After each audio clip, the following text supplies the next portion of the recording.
What's going on, everybody? My name's P.T. Burnham. This is the ZnZerna Music Hour, and that static you're hearing is a song called Shell Beach off of the Imaginary album, which I put out like last month. So let's get started. We got a lot of really exciting stuff for you tonight, including, of course, a little bit of drum synthesis, a lot of drum synthesis actually, which I'm very excited to talk about. We're going to be introducing a recurring character on the show, which is the Pulsar 32.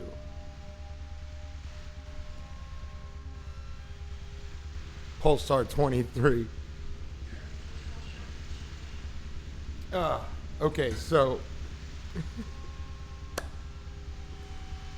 I might be a little bit nervous tonight. This is the first night that I'm really diving into some on-air beat making in a serious form, and I'm really excited, but I am a little bit nervous.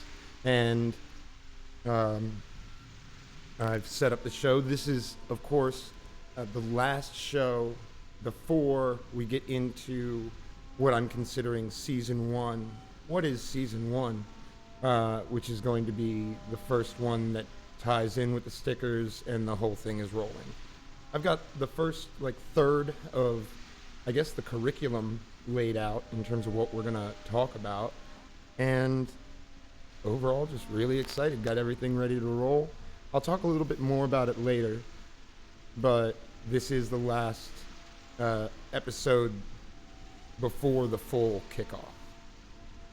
So we got these drum machines, and what we're going to be talking about, I'm excited for you to see it. Delaney, good to see you. Well, good to see you in the chat. Okay, so what's something that I really love about modular synthesis?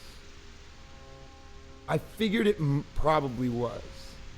Hi, Rin. I actually thought of you the other day when I was thinking about people to start telling this about. So I really am happy that you made it into the show tonight. So we're going to talk about, actually, Rin, you might be really interested in the philosophical side of things tonight.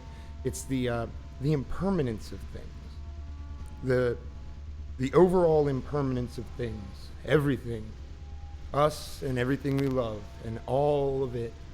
And it being impermanent does not take away from its poignancy and its vitalness. All vitality ebbs and flows, and this is something that I really love about modular synthesis when you're doing patches, and I'll talk a little more about it later.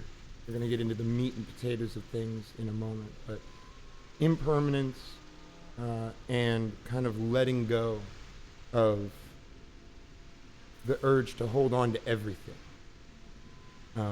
especially when songwriting and music making. I mean, I still do it a lot. I have folders and folders and folders of things that I have failed to complete, but just want to hold on because, what if I never make it sound like that again? And, I get, upset when I lose work. One time I lost a hard drive of work.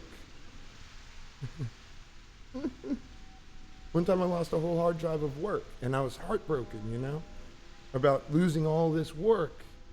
But I've recently come to some really excellent conclusions that sort of have taken the weight off of my shoulders regarding data and saving and all of that sort of thing. So stay tuned for that. We're going to talk about the Pulsar. Supposed to be laying stuff out. For those of us who just joined us, I'm P.T. Burnham. This is the ZnZerna Music Hour. Cold Rhymes Records is the home. And let's get into, for those of you who don't know what modular synthesis is, I will be talking about both synthesis and modular synthesis tonight, giving a little quick crash course. I did want to mention, before we get into everything, There's an album out that I really, really love. There's actually two, but I'll only mention one right now. And that is Aesop Rock's new album, Garbageology. It's new, and it's one he's doing with Blockhead, who is the guy who did a lot of his beats back in the day when he was doing like Labor Days and Float. And it is just such a really excellent album, and I just love Ace because he's really covering a lot of adult issues in a fun way. You know, he hasn't, stuck to old styles or stuck to, old topics. He's evolving and maturing. You can tell that he uses this music to really talk about his experience as a human, and as he matures, a lot of people would think, oh, you can't talk about mature and adult stuff, it's kind of boring. But he always makes it fun and really action-packed. So if you haven't checked out Garbageology, you should check it out if you like intelligent and intricate rap or are an Aesop Rock fan. Anyway, tonight we're mostly going to be doing drum synth. Woo! Definitely. Yeah, I've been listening to it at work a lot, along with another one which is a little less well known, which I'll talk about at the end. So much good music coming out this year, I really feel. This is also going to be the first episode where I try what we're going to do next, which is I'd like to just spend a minute with this animation and breathing for a minute, and then we will start getting into the real meat and potatoes of what's happening.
All right, I feel good and ready to roll on some of this drum synthesis now.